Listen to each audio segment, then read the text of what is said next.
Alright guys, today I'm going to share with you a little bit about the Honor Magic V5. This particular device right here that I've been using for close to a month now. This phone has actually come with a lot of interesting new features that I think wasn't really covered in other videos. So today is going to be sort of like, more details to know about this guy here. And we're going to find out whether this device is the device for you. Who is it really for? It's coming in at RM7000, 6999 to be precise.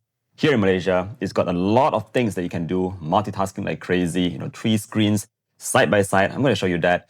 And I also had a chance to, hook it up to an external display. So I'll share with you more about desktop mode, which, some people have not mentioned it about. I also found it by accident because I happen to have an external screen. It works quite well. And there's a couple more things that makes this phone like really pushing the limits of what a phone can do. So without further ado, let's just start out the video right away. And it might be a longer video than usual. Bear with me, follow me along, and I'll show you what this device is all about. Let's go. All right, so let's first get the elephant out of the room. And that's about the slimness, the thickness, the weight, yada yada. Everyone is saying that this is one of the slimmest phones. I've said it in my previous video. It is indeed very slim, fairly lightweight. So much so that after using this phone for almost a month, whenever I reach into my pocket, sometimes it just boggles my mind. Like this is actually a foldable and not a standard candy bar phone. So I don't want to talk too much about the weight, how thin it is, but basically, if you are getting something like this, you can expect it to feel and look somewhat like your standard candy bar kind of phone. Anyways, let's move on to the more important part and share with you more about that multitasking. How does it actually feel like to use the display on the inside? What can you actually do with it? No, that's the most important part. So for that, let's head over to the desk where I can show you in more detail. Let's go. Now, like I mentioned earlier on, you can now do 3 apps instead of 2 side by side, and how it works is actually super easy. So say for example, if you're in your Facebook and you're just browsing stuff, you want to open another thing, you can just swipe up and put it to the left and actually go into your Instagram. So right now, you have 2 apps side by side. Now, let's say you want to take things further. You can actually just push it up again and you can actually just launch your TikTok, for example. And now you have 3 windows side by side. All right, let me show it to you again. Very simply, you can just go in your Facebook, push it to the left, get into your Instagram, push it again to the left, and then go into maybe a different app now, and let's go into Chrome. So we have 3 apps side by side just by pushing everything to the side. If 3 screens are not enough, you can just pull on another app right here, which I already have open, and now I have 4 windows. So I can just browse my social media, check out my documents and all that. But I think that's so cluttered because my favorite is actually just 3 apps side by side. Now I'm going to give you another use case. Say for example, you're preparing for your travels. So maybe you have your Chrome open up and you're just browsing for how you would go and spend in Iceland. So maybe you want to push that to the corner, get your ChatGPT open up, and that's where you can have more information. You can browse side by side. Again, very nicely done on that 2 screens. But if you just want to go into your additional stuff, say for example, we want to get your booking app open up just so you can check through hotels as well. Right there, you have 3 apps side by side, and again, I think it's super easy to activate and very, very seamless. Alright guys, so now that we are still on the internal screen, I want to show you a little bit more about how these apps really look like when you are using the inside screen. So this is going to be Instagram, for example. You can see that we actually have these really large images here. Of course, you can still zoom in to see even more detail. So I really love that. All right, moving on. Let's go and take a look at how your Chrome looks like. And I think a website that really showcases this super nicely is actually the Ferrari website. Let's take a look at that. Browsing on the internal screen, you can have the full glory of those images side by side. It looks awesome. Very, very well done. Okay, let's move on to your Facebook. Facebook is like this. This is how you actually browse through it. Again, do note that some of the captions at the bottom might be blocked out, and that's because of the screen's aspect ratio. But the main point about this is to get those very, very large images over there. And if you just find it too huge, you can always just go back to the outside and start browsing. Suddenly it's so small again. Okay, let's go back to the inside.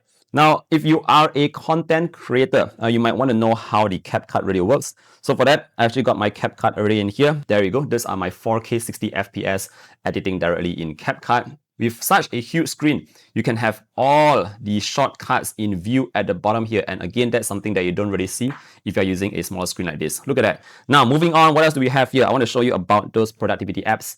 Now let's go into PowerPoint because I think this is the one that really capitalizes on that huge display. So say for example, you have a PowerPoint display over here. You can actually go through this. Now this is actually a very heavy PowerPoint. So if you just go on the outer screen, again, look at how small that is on a standard device.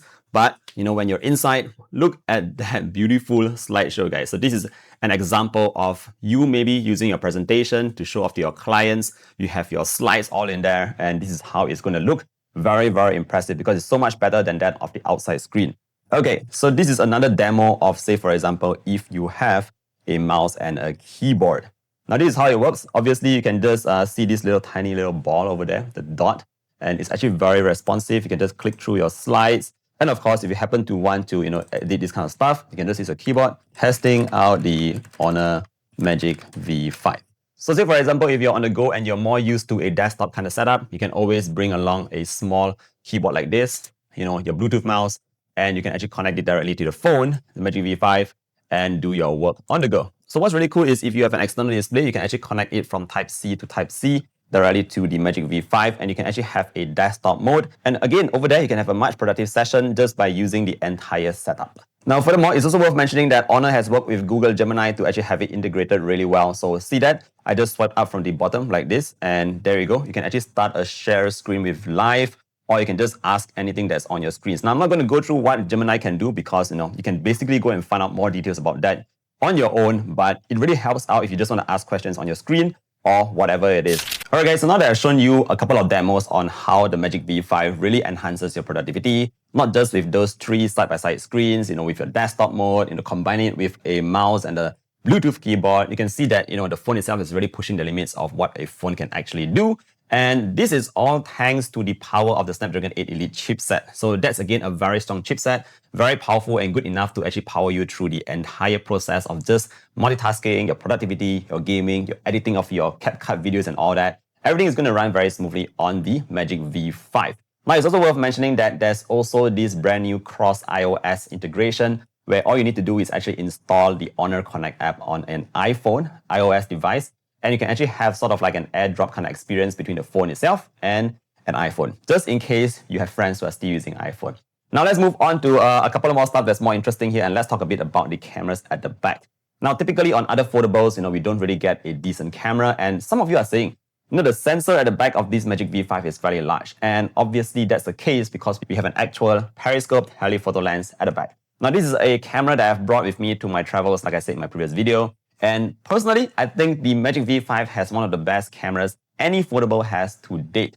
Not only has it improved so much more compared to the Magic V3, just in terms of the natural colors that it has, the amount of detail, the dynamic range, and you also have a couple of different options in there if you just want a picture that's more flat, if you want a picture that's more vivid, you have all those options available directly in the camera itself. Furthermore, there's also those hardcore portraits, which you have seen on previous Honor devices. That's also in here to give you a bit more a wow factor to the portraits that you are shooting. Especially if you are traveling, I strongly suggest that you try this out because the photos that comes out of this phone is very close to that of an actual camera. Now, all that being said, with all those performance, multitasking, productivity, and your cameras, another key highlight that I want to share here is all about the battery life. Now, as you guys already know, Honor, just like before, they are using their silicon carbon battery, so they've managed to fit in a fairly large battery in here. It's not the largest by Honor's means. They have actually made larger batteries, but we do get a fairly large battery in here that is able to sustain throughout the entire day on a single charge with no issues. Furthermore, it comes with that 66 watt fast charge and 50 watt wireless charging. So if you actually have a wireless charging pad, you can always just lie it down at night and get it charged up in the next morning without any issues. Now, last but not least, a final concern that most people have for foldables is about its durability. After using it for a year, is this going to be very, how should I say it, very loose? Long story short, Honor has put in a lot of effort into making this one of their most durable foldables yet. As I've mentioned before, it's able to withstand, very heavy kind of pressure, a very strong weight, and Honor is also giving a couple of warranties available for, your screen crack and all that. I'll put in more details down below because I didn't go and memorize the entire thing, but, I'm aware that there's a couple of warranties provided for the Honor Magic V5. So in case you're concerned about the quality of this device, do check out the links below to find it out for yourself. Now, at the end of the day, what I think about the Honor Magic V5, I think this is definitely good enough to actually replace a standard candy bar flagship. Not only that, like I said in the beginning of the video, it's definitely pushing the boundaries of what a phone can do. In some cases, I feel that it can actually replace a tablet. It's sort of like a mini tablet. Also, not to mention that 3-screen side-by-side multitasking, which is so smooth and seamless. That's something that I really like on the Honor Magic V5 as well. So at the end of the day, you got to ask yourself this question. Are you just using your phone to browse social media and take normal photos? For that case, you don't really need a foldable. But if you are someone who wishes to, really push the kind of things that you can do on a phone to the limit, doing more multitasking on the inside, for your entertainment users as well, even larger screen on the inside, and you really want to increase the kind of flexibility of things that you can do on your phone, In this case, you might want to check out the Honor Magic V5. Again, this is one of the strongest foldables that we have seen to date, and previously people always think of it as a gimmick, but today I think it's actually something that really works. Anyway, let me know what you think about this device. Hopefully today's video has helped you out in a way or another. I know this video is way longer than my usual videos, but thank you for watching all the way to the end. If you're still here, don't forget to drop a like and sub to the channel to see more content, and I'll see you guys in the next one.